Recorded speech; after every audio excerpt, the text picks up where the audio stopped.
Selamat bergabung kembali dengan Tinta Pena di Anong-Anong TV.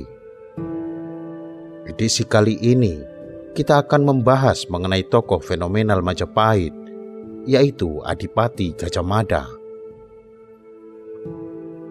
Banyak orang berpendapat bahwa Gajah Mada sebenarnya adalah adipati yang beragama Islam.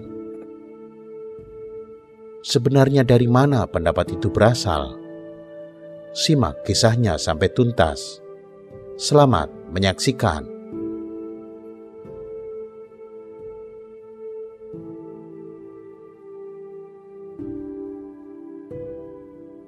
Gajah Mada memang sangat populer. Namanya banyak disebut-sebut dalam naskah kuno asal Jawa maupun luar Jawa.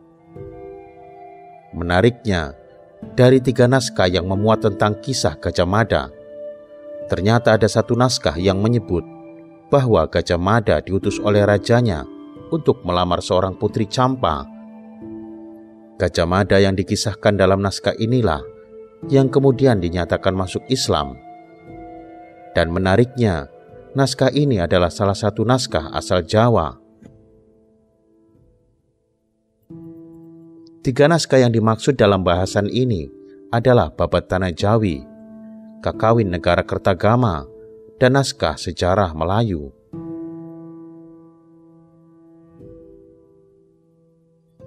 Gajah Mada dalam naskah Babat Tanah Jawi dikisahkan hidup ketika Majapahit diperintah oleh Prabu Brawijaya V.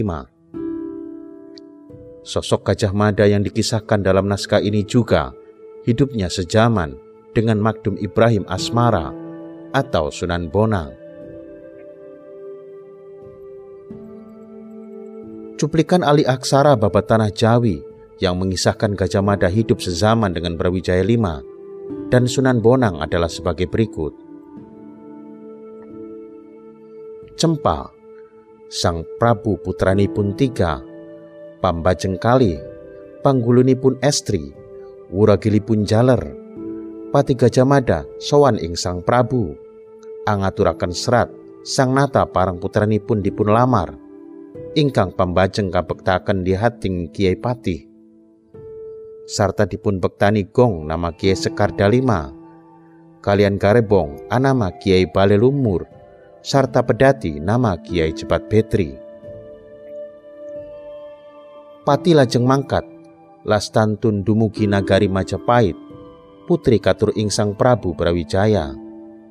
Sang Prabu ing Cempa wau atamian tiang saking sabrang, anama Magdum Ibrahim Asmara, matur ing sang nata kapuri Islama. Sang nata anuruti dalasan abdi sanagari sadaya sami Islam, sarta putranipun estri kantun satunggul kadaupaken kali Magdum Ibrahim Asmara. Sasedanipun sang Prabu kagentosan putranipun jaler, Magdum Ibrahim Asmara apa putra kali sami jaler.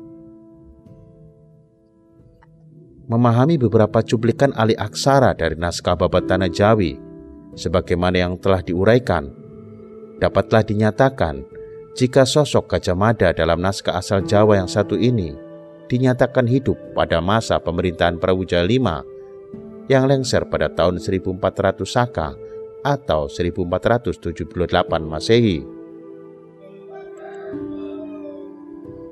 Adapun Gajah Mada yang diceritakan dalam naskah sejarah Melayu adalah sebagai berikut. Naskah sejarah Melayu adalah salah satu naskah yang di dalamnya juga menyebut-nyebut nama Gajah Mada. Dalam naskah ini dikisahkan bahwa Pati Arya Gajah Mada adalah tokoh yang hidup ketika Majapahit diperintah oleh Raden Galuh Wikusuma atau Ratu Suhita tahun 1427 sampai 1447. Pada naskah ini juga dikisahkan Gajah Mada sezaman dengan Hang Tua, seorang laksamana Kesultanan Malaka, yaitu laksamana yang menjabat ketika Malaka diperintah oleh Sultan Muzaffar Shah tahun 1445 sampai 1459. Yang kemudian dilanjutkan Sultan Mansur Shah tahun 1459 sampai 1477.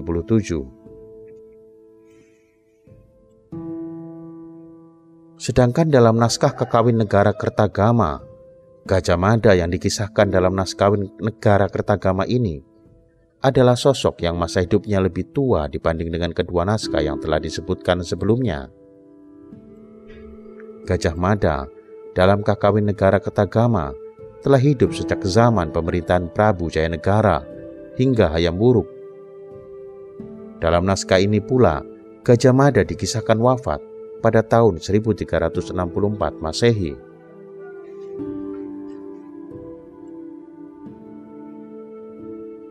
Tiga sosok Gajah Mada yang dikisahkan dalam tiga naskah kuno yang telah disebutkan jelas merupakan tiga sosok orang yang berbeda dengan nama yang sama.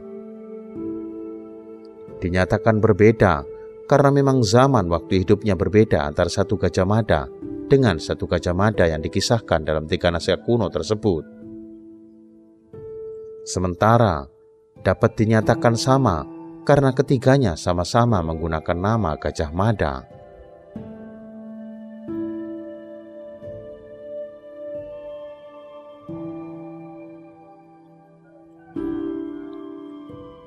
Demikian kisah Gajah Mada kali ini.